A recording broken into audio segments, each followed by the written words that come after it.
So basically, right, there's this girl named Rue. Rue does drugs. Rue falls in love with this girl named Jules when Jules comes to town. Jules has a little hookup with this one older guy that happens to be the father of another young guy in the school that happens to be like the most popular guy. His name is Nate, right? Anyways, Nate, yes.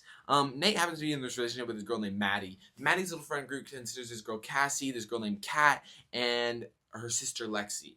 Anyways, they're like this little group. Maddie and Nate have been together for a bit, right? Anyways, as the school year goes on, Rue falls in love with Jules. Oh, love, love, love, love, love. As Rue is also still wanting to get back into doing drugs, which she immediately get back into doing drugs. But then she meets Jules and she's like, wait, maybe I don't need to do drugs anymore. And so there's that whole deal because she's falling in love with Jules. But then Jules is having a little sneaky leak DM conversation with this random dude on the internet, right? Big old schlong. Unimportant. But anyways, then as you find out in the show, you're like, oh my gosh, it happens to be Nate this entire time. Nate, as in the son of the dad that she first arrived. I know, tell me about it. It's crazy. Anyways, then basically, there's this fair that happens, right? And everything's going down. Maddie's not with Nate anymore, but Nate gets really mad because Nate finds out she'd be random guy ends up having to go to jail because Nate gets really mad with her and chokes her out at this fair. At the same fair, G is caught smoking weed. Rue's like, don't do that. And then G's like, oh, why you can't say that to me? You do drugs all the time, you little punk. And then Jules is like, meh, meh, meh, meh, meh. And then Jules sees Cal Jacobs and finds out that Cal Jacobs, Nate's dad, is the one that she when she first arrived. And then Cassie orgasms on a Ferris wheel, but that's not really important. During this whole entire arc, Kat's learning to love herself and love her body, and she's starting to make tons of money off of her body by being sensual and #sexy with this one weird guy who got a really small peewee and like stroking it. Anyways, she's also low-key starting to fall in love with this little cute guy that she met in her chemistry class. Yay!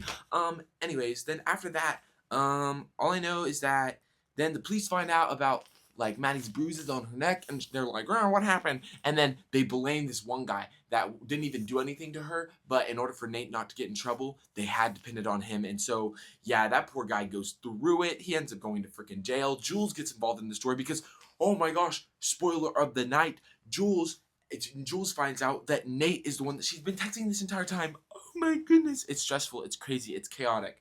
In the entire midst of all this, Labyrinth songs are going like, oh, boom, boom, boom, boom, oh, boom, boom, boom. You know what I'm saying? Mount Everest ain't got, me. You know what I'm saying? So basically, that's like the whole vibe of the whole thing. And then Rue ends up finding out all this. She does this little detective work with her bestie, Angus McLeod, hashtag oh, why can't I remember his name in the show right now? I just remember his actual name. And Ashtray, anyway, her drug dealers. And she's like, wait a minute. I think that this.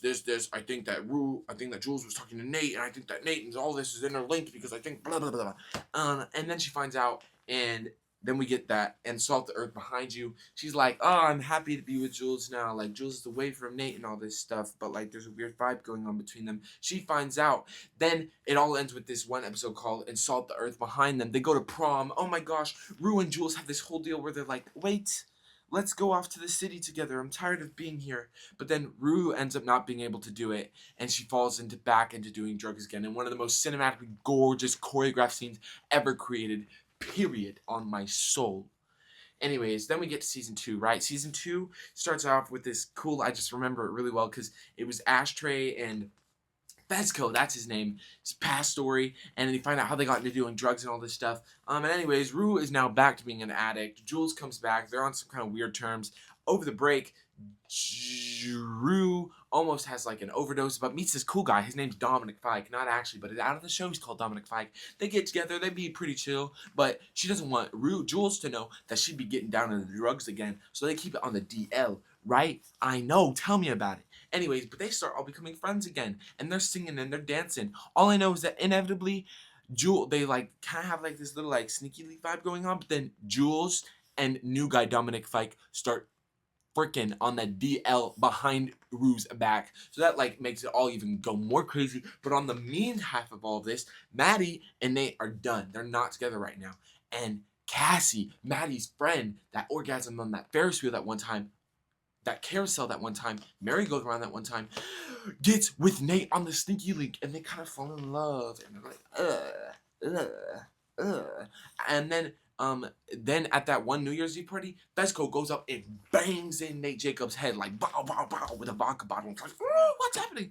And then yeah, and then Maddie doesn't know any of this is happening. Maddie's just kind of living her chill little life. She's just like, I don't get Nate. I don't understand him. And then Kat and her mans are like a little bit happy during that time. Kat being the one that's like hashtag sensual, hashtag making money off of being like a little bit of a porn star just on the low key. But that ends up going to shite if I remember in the end. Anyways, Rue ends up getting caught for doing drugs again. And then there's this whole amazing episode that has a title that has something to do with a hummingbird. And there's also this one girl that's like, you owe me money, Rue. Rue, you owe me money. She's so funny. She's an icon. She's a diva. She's divalicious. Love her. Also in the midst of this, the drug dealers are killing one another. That has something to do with the story. Also Cal Jacobs ends up being a homosexual. And Hal Jacobs, Nate's dad, has this whole thing where he pees on the floor all over the place. And he's like, you're fricked up, son. You're fricked up because of me, but you're also fricked up just because I want to love men. And you don't understand that. Maybe you should check yourself because I think you love men too, and that's why you hate women so much. Oh, and it's insane. R.I.P. that actor because wow, he's just phenomenal. I miss him already. He was the star of season 2 along with Zendaya, of course. Anyways, then on that same night where Ruth gets found out for doing drugs, she runs away and she ends up pulling up to Lexi and Maddie's house. Lexi and Cassie's house. There it is.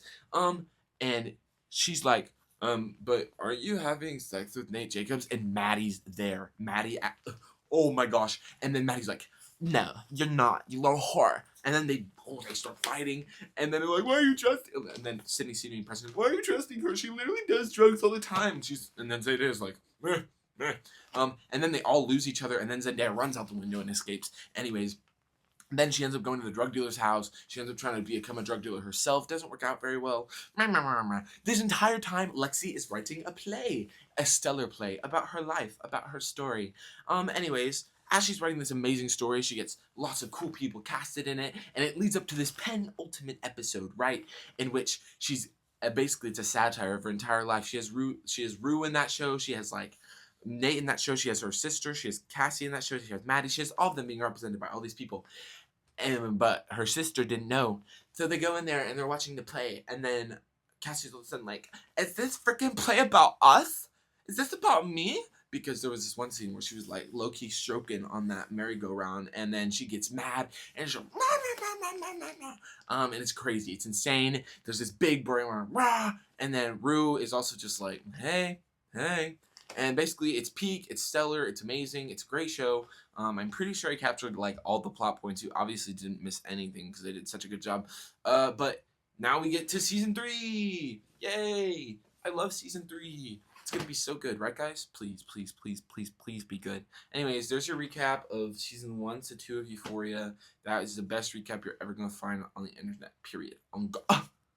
Thank you. Gracias. Bye-bye. I literally just took off my jacket, but a very important plot point. Lexi and Fesco low-key start falling in love and have one of the most romantic relationships in the entire series, and he's gonna go see her play, but then the police pull up and are like, and then Ashtray, his younger brother, that's not really his brother, but is his younger brother, ends up shooting them, the police, and then he gets shot and dies. And then Fesco's like absolutely devastated, and all he did was want to go see Lexi's play, but then everything in the entire world fell apart around him. And so yeah, and he was going to be a really big part of season 3 originally, but then he passed away, and so that's why they had to shift season 3 so dramatically, and it's going to be a whole different story. But alas, that's also the very important part. Bye.